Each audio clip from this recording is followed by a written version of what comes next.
Koordinator Pemberdayaan Masyarakat Lintas Suku Asli Papua Barat Daya Maklon Maniburi Esos menduga sudah ada perintah PJ Wali Kota menertibkan pedagang kaki lima, namun belum disikapi serius OPD teknis, sehingga diminta diperhatikan agar tidak merusak wajah kota.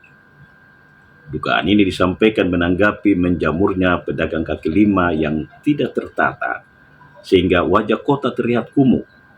Padahal prestasi PJ Wali Kota Dr. Benharono Nubu sudah tidak diragukan, apalagi hanya untuk menata pedagang kaki lima agar menjaga nama baiknya sebelum menyerahkan tanggung jawabnya kepada Wali Kota definitif.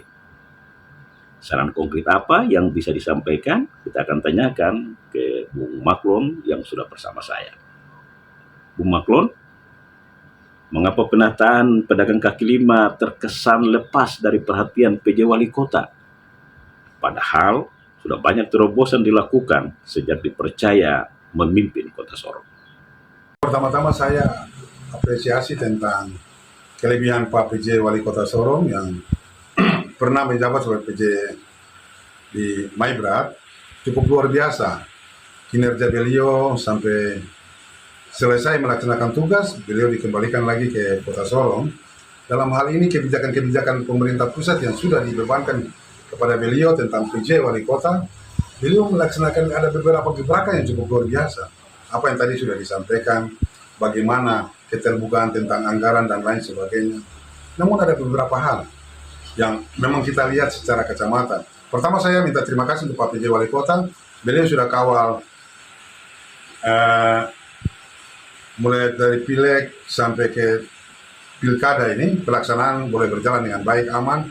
Tinggal tunggu saatnya saja penentuan-penentuan, pelaksanaan untuk persiapan-persiapan pelantikan gubernur dan wali kota Sorong. Ada satu hal yang kita lihat, kota sebagai Kota Sorong adalah ibu kota dari Provinsi Papua Barat Daya yang baru dimekarkan ini. Selaku warga masyarakat yang selaku tim pemekaran, selaku tokoh lintas suku, saya melihat bahwa Kota Sorong ini seakan-akan kota ini tidak ditata baik. Tapi saya yakin dan percaya bahwa perintah Pak PJ sudah dilaksanakan, tinggal kembalikan kepada pimpinan OPD terkait. Tolong kita lihat Kota Sorong ini kota seperti kota kumuh. Tinggal beberapa saat lagi, Bapak Gubernur akan dilantik. Mereka dari pusat akan datang melihat kota. Dalam protokol itu, kelihatannya pedagang kaki lima hampir menutupi depan-depan jalan. Di mana tugas fungsi kontrol, tugas fungsi untuk penataan pedagang-pedagang kaki lima ini dengan baik. Mulai dari Sorpus, lari sampai depan Yohan, lari sampai di buka toko Tio itu sudah amburadul, sampai di bandara tambah amburadul lagi. Saya yakin dan percaya bahwa PJ Wali Kota sudah perintahkan. Tinggal kembali kepada pimpinan OPD dalam hal ini. Saya menghimbau kepada salah satu kasat Pol PP, saudara saya, untuk kalau bisa, kalau memang tenaganya kurang, dia bisa sharing dengan provinsi. Saya yakin dan percaya karena itu tugas dan fungsi dia. Untuk bagaimana menata kota mau ditertibkan itu adalah tugas fungsi dari Pol PP, kasat Pol PP ini. Punya anak-anak untuk tugas. Untuk menata kota. Bukan kota ini semraut dengan pedagang kaki lima. Ini sudah jadi kumuh. Bagaimana Kota Sorong mau dikembangkan untuk mendapat satu adipura? Wah, ini dari dulu sampai sekarang kami tidak bisa berhasil mendapat ini karena ini penentuan pedagang kaki lima harus sudah diatur dalam perda. Dan ada beberapa hal catatan yang harus kita ingatkan bahwa ada beberapa masyarakat khusus orang Papua, mama-mama Papua yang jual, mari pemerintah daerah, kita cerdas melihat hal ini.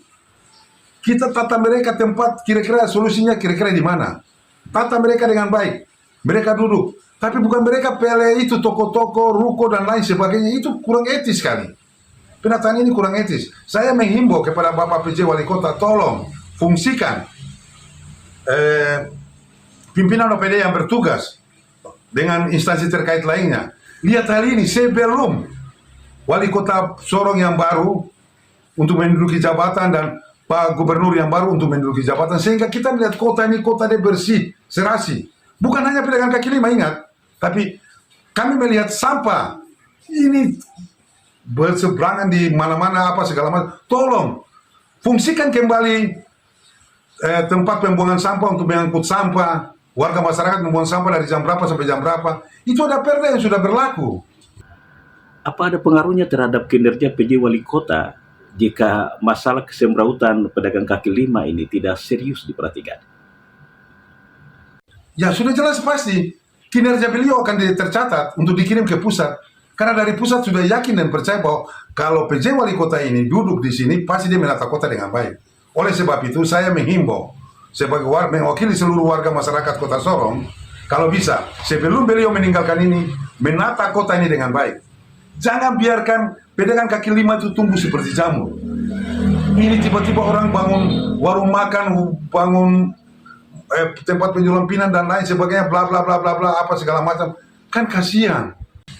Ini kita berikan peluang, tapi bukan kasih Satpol PP dari Pol PP saja, tapi dari kelurahan masing-masing. Saya ingatkan, Bapak Lurah dan Ibu Lurah, tolong jangan biarkan warga masyarakat di setiap lingkungan. Tolong membantu Satpol PP juga untuk membantu. Kadang-kadang mereka turun diberikan izin oleh lurah dan lain sebagainya. Ini benturan, aturan-aturan yang sangat benturan. Oleh sebab itu mari, saya kira Pak PJ Wali Kota akan rapat pertemuan akbar apa segala macam sebelum pelantikan wali kota, pelantikan gubernur, sehingga kota ini dia kelihatan bersih dan nyaman. Penataan itu sangat bagus. Orang yang datang di Kota Sorong, orang yang datang lihat provinsi ini, wah Kota Sorong dia sangat bagus. Tapi kalau seperti ini, waduh, ini kota kok mau jadi provinsi seperti begini? Apa solusi konkret agar pedagang kaki lima bisa ditertibkan?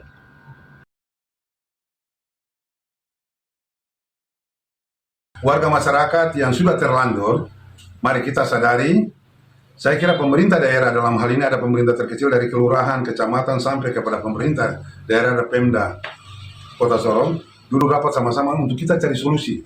Kira-kira penataan kaki lima yang terbaik itu ada di mana? Sasarannya di mana? Sehingga jangan kelihatan kota ini kumuh. Itu saja. Kotaku. Saya cuma cerita satu, saya masih ingat, ada beberapa tahun sebelum saya ada ikut PIM dengan beberapa rekan-rekan itu ke Solo.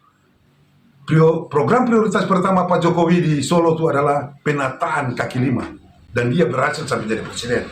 Saya mau kasih tahu, saya punya teman-teman waktu kita PIM 3 di Solo sana, itu penataan prioritas pertama di Solo itu adalah penataan kaki lima, dan Solo itu kelihatan luar biasa. Kunci keberhasilan Jokowi menata pedagang kaki lima di Solo menurut Anda itu apa? Dia merangkul, dia turun sampai di masyarakat. Pendekatan, program prioritas itu turun sampai ke kelurahan, lurah desa, naik sampai ke kecamatan. Itu kenyataan. Sehingga warga masyarakat dengan berlapang dada untuk mengikuti aturan-aturan pemerintah yang baik. Saya yakin dan percaya, apabila tidak turun, kita biarkan akan dia tumbuh terus seperti jamur. Contoh gampang, sekarang yang terjadi ada di bandara. Seperti pasar kilat, Kak. Tiba-tiba ada tenda sebentar apa segala macam, jual pakaian apa, baju apa segala macam, kan lucu sekali. Padahal ada pasar. Mari penataan pasar yang baik apa segala macam. Pasar Ufe itu masih bisa ditata dengan baik. Itu kalau peduli kepada seorang pemimpin, dia peduli. Itu sudah ada pasar yang terbaik. Tinggal bagaimana cara saja. Saudara, harapan koordinator pemberdayaan masyarakat lintas suku asli Papua Barat Daya Maklon Maniburi Esos tidak lepas dari pasal 65 ayat 2 Undang-Undang Pemerintah Daerah yang mewenangkan setiap pejabat kepala daerah mengambil tindakan tegas dalam keadaan mendesak, selain mengajukan rancangan peraturan daerah dan menetapkan perda yang telah disetujui DPRD, serta menetapkan peraturan atau keputusan kepala daerah. Alasannya karena masyarakat butuh terobosan, sehingga apa yang telah dilakukan PJ Wali Kota dengan mempermudah masyarakat melihat APBD dan bekerja sama dengan kejaksaan mengawal PAD bisa ditunjukkan untuk menata pedagang kaki lima agar tidak membuat kumuh wajah Kota Sorong sebagai ibu kota provinsi. Semoga bermanfaat dan sampai bersua lagi.